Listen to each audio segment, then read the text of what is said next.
Hello, I'm Aaron Marino from Alpha M Image Consulting. Have you ever been shopping, or maybe you were reading the latest issue of GQ, or checking out your favorite style blog, or maybe you were doing some online shopping and you run across a jacket or pants or a vest and you see a term like gingham, houndstooth, Glen Platt, and you're like, what is that? But then you see one, you're like, corduroy? I know corduroy, thanks to my mom finding that matching vest and pant outfit that she put me in every Christmas. She thought it was darling. But your corduroy relief is short-lived, because then they start hitting you with terms like whale, and you're like, whale? Dude, I know a thing or two about whales, but come on, it was late, I was drunk, and sometimes you just gotta pick the low-hanging fruit because it's easy. You know what I mean. But then you realize they're not talking about your date, they're actually describing the fabric. Tweed, twill, you've heard the terms. You might have actually acted like you knew what they were talking about, but you wouldn't know a Prince whale check if it fell out of the sky and landed on your face. Well, today, gentlemen, class is in session. Professor Alpha is breaking it down and keeping it real. Today, we're talking all about patterns and fabrics, the difference, and the names. All right, to kick things off, we need to start nice and slow. Warm it up, and then slide into the good stuff, girl. We need to discuss the difference between a pattern and a fabric. A fabric is basically what your clothes are made out of. And generally speaking, it's going to be wool, it's going to be cotton, it's going to be silk, or it's going to be a synthetic. Now, with synthetic, that's man-made. You're not going to be walking down the street and all of a sudden stumble upon a polyester tree. But cotton, that comes from a plant. Silk is from a worm, and wool is from a sheep. Alright, so the magic clothing fairy comes, sprinkles a little dust, and bang, bingo, boom, you have yarn or thread. Then, the thread or yarn is woven by machines or little kids in sweatshops into big sheets of fabric. Now here's where it gets interesting. The way in which that fabric is woven together by the machines or the little kids is going to have an effect on the look, the feel, and overall character of that fabric. The pattern is a theme or reoccurring object that appears on that fabric. But here's where it gets a little bit tricky and interesting. Sometimes, when a fabric is being made, depending on how it's being weaved together, that weaving can cause its own distinguished pattern. It's weird, but it happens. Okay, enough talky, more showy. Now let's go over some common terms and decide whether or not it's a pattern, a fabric, or maybe it's both. The first up is twill. Twill is a weaved pattern of diagonal parallel ribs and looks like this. Twill is one of the most common patterns and weaves of fabric. You're going to find it in shirts, you're going to find it in chinos, you're going to find it in jeans. All these things are made with the twill design. Next up is tweed. You've all heard of a tweed jacket. Well, tweed is a rough, unfinished wool fabric. When I see something and it's tweed, it kind of reminds me of something that Grandma might make if Grandma were a clothes weaving superhero. And then it looks like this.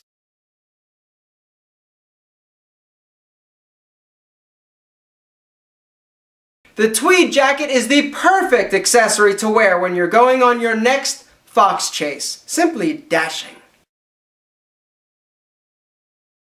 Next up is a fabric called gingham.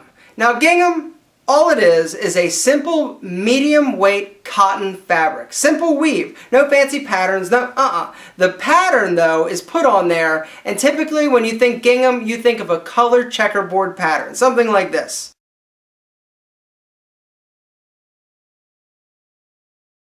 Next up is the always popular herringbone. Now herringbone's interesting because it's both a pattern and a fabric weave, and it looks like this.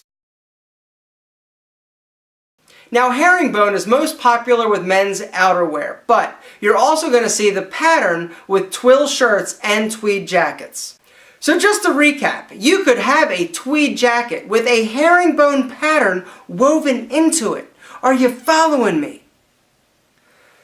I didn't think so. For you, you might just want to stick with the houndstooth pattern. Houndstooth is characterized by a broken check pattern, or it's any abstract 4-point shape. You could have a plain houndstooth pattern like this, or some other patterns actually take the houndstooth and combine it with another pattern like a window pane. The result of the happy marriage between the window pane fabric and the houndstooth fabric is something called Glen Plaid, and it looks like this.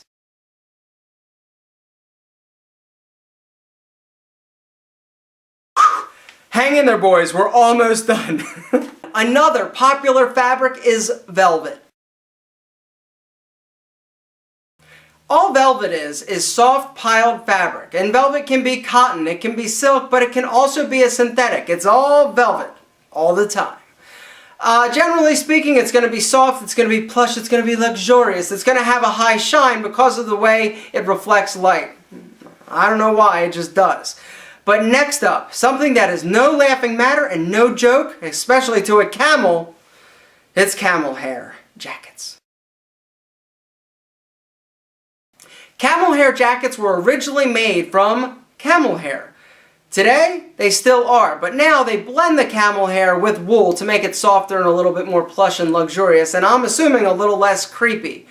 But what I know about camels from my extensive camel research is that camels actually molt. They shed their hair when it gets a little bit warmer outside, so no camel is actually hurt so that you can look fly and fresh. That's a good thing. We love camels here at Alpha M. And camel toes, baby. And last, but certainly not least, is every little kid's nemesis, corduroy. They use this wonder fabric for sport coats, for casual jackets, for pants, for shirts, and for lederhosen. What, you don't have a pair of lederhosen? That is the latest in men's fall fashion. It's almost, is it October? It's Oktoberfest! And no conversation about corduroy is complete without discussing the wale. Now all the wale is basically talking about the size of the cord or that raised line. The lower the wale number, the bigger, thicker, fatter that mofo is. The smaller, the more petite the wale is. So if you have a wale of like 4, it's going to be like that, the big fat ones that you had when you were little. A wale of 21, it goes from 1.5 all the way up to 21. 21, from a distance, you're really probably not going to be able to tell it's a corduroy. They're there, but they're very hard to see. That is my video on fabrics. Goodbye. Whew. That was an exhausting video. For some reason, I don't know why. Some are easy, some when I have to talk more like technical and sound like I actually know what I'm talking about versus the shows or the videos where I'm blowing smoke. This one was tough.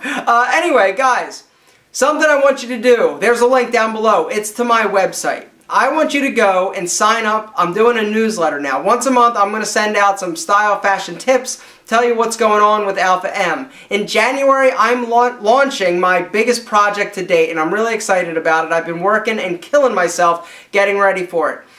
So I'll basically be updating, what's happening, and you sign up now. I will give you a little ebook. It's something I wrote. It's the men's top 10 image killers and how to fix them, plus the out the door checklist. Have I tempted you enough? Go sign up. Come on. Besides, what happens if YouTube shuts down? One day, boom, a big bomb, or I can't talk about bombs. They'll flag me for being a terrorist. Do me a favor, go sign up, I'll give you something, and it'll allow me to keep in touch with you if something should ever happen to this channel, they shut it down or whatever. Guys, you're awesome. Bye.